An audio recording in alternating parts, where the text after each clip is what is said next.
Bem, gente, eu vou fazer esse vídeo para você ver, analisar o que aconteceu na década de 70, uma epidemia dessas mesmas proporções, onde morreu muita gente, inclusive muita criança. Mas eu não sou a pessoa mais ideal para falar disso. Eu quero chamar uma doutora aqui. Veja o que essa doutora falou sobre a epidemia da década de 70 em relação à Covid-19. É uma coisa para se pensar. Você agora ouça com atenção. Ela tem experiência convivida dentro da epidemia e a imprensa não fez o que está fazendo hoje com a população. Meu nome é Isaltina.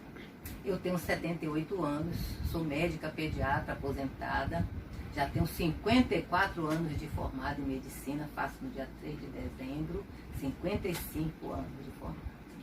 E eu trabalhei na época da maior epidemia de meningite meningocócica em São Paulo. Trabalhei em hospital de isolamento. Na época, meus filhos eram bem pequenos. Não tinha um tratamento útil, era só binotal que a gente usava, em alguns casos em doses altíssimas de antibióticos, conseguíamos salvar crianças, em outros casos, mesmo assim, era óbito. Não existia vacina. E eu trabalhei nesse hospital de isolamento, e eu chegava em casa, tinha que me esterilizar, botar balde de água com desinfetante, lavar toda a roupa, sapato, tomar banho, tomar todos os cuidados. Os beijos, os abraços, os carinhos, todos foram abolidos na minha casa.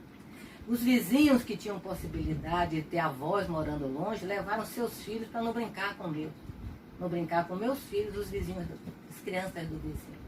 Então foi uma época muito difícil. Morreu muita, não foi pouca criança em São Paulo. Muita criança, foi uma epidemia grande. Muita.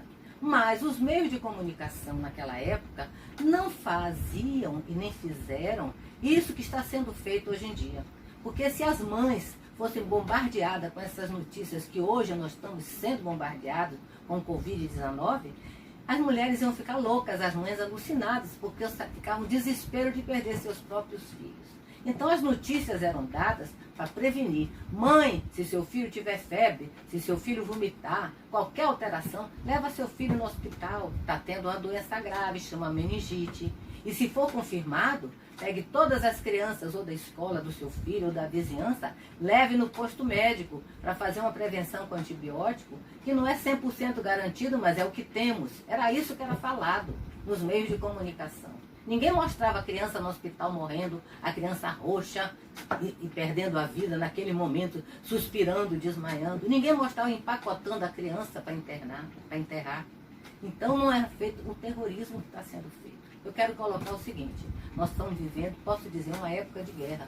Com meus 78 anos, nunca vivi uma época igual a essa. A época da meningite foi muito difícil, mas foi mais curta e eu era mais jovem.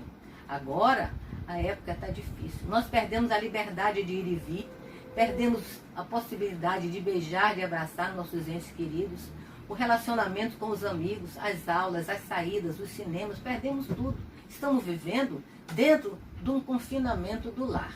Não é que o nosso lar seja desagradável. É bom, é maravilhoso estar no lar. A dificuldade é a proibição de você não poder fazer aquilo que você deseja. Isso já abate sua moral e mexe com a sua imunidade. Agora imagine as pessoas que estão sem ter o carinho das famílias, estão isoladas, estão com a sua imunidade ficando baixa, estão deprimidas até, tem muita gente entrando em depressão. Agora, liga os meios de comunicação, só fica falando nesse Covid-19. Está sendo uma lavagem cerebral que estão fazendo com a população. Aí mostra cadáver, cova rasa, dentro do hospital, o pessoal entubado, os médicos fazendo procedimento. O cidadão comum não precisa ser agredido para ver essas coisas. O médico, a enfermeira, auxiliar de enfermagem, eles estudam e são preparados para aquilo, embora emocionalmente eles sejam agredidos. Mas o organismo deles está preparado para trabalhar naquilo. Agora a população em geral, para estar vendo a pessoa morrendo, a pessoa sendo enterrada, o pacote empurrando, dizendo que está sendo incinerado, que não tem lugar no cemitério para enterrar, que as covas rasas não são suficientes, que os próprios funcionários dentro dos hospitais estão sendo contaminados. Isso é um absurdo, isso é uma guerra de nervos que estão fazendo, uma lavagem cerebral negativa para a população. E o que eu quero colocar no final é o seguinte, que não é só que faz mal, porque a pessoa fica com a mente poluída e fica deprimida. Faz mal para a imunidade, porque você já está tolhido da sua liberdade, proibido de manifestações de carinho, de amor com seus amigos e seus familiares, proibido de ir e vir, e só recebe notícia negativa, a sua imunidade baixa. E toda doença virótica ou não, que é contaminada, seja bacteriana ou virótica, tem muito a ver com a imunidade do hospedeiro, porque é uma luta entre o que agride, que é o vírus, e o que recebe a agressão, que é o hospedeiro, que é o ser humano. Por isso que as pessoas mais jovens não morrem e as mais velhas morrem, porque a imunidade do mais velho é mais baixa. Por isso, quando ele tem uma hipertensão, uma diabetes, a imunidade dele está mais baixa e a doença ajuda e ele morre. Mas por que o jovem também morre? É uma grande interrogação, que eu acho a explicação que tem a ver com a imunidade. As pessoas não têm o mesmo padrão, o mesmo nível de imunidade, seja jovem, seja meia-idade ou seja idoso. Não tem o mesmo padrão. Então, a doença está matando, claro, porque o vírus é violento, porque a contaminação é rápida, porque está isso no mundo inteiro.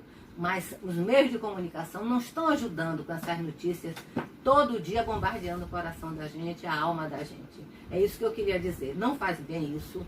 E peço encarecidamente, quem puder falar e fazer uma propaganda sobre isso que eu estou falando, que passe adiante, fez uma corrente. Não vejam essas notícias que só fazem abalar a nossa moral e abaixar a nossa imunidade. Por favor, vejam outras coisas. Agora tem um detalhe, nem toda a população tem o canal aberto para sair, ver um filme, ver outra coisa. Tem que ver as televisões que nós temos no nosso país.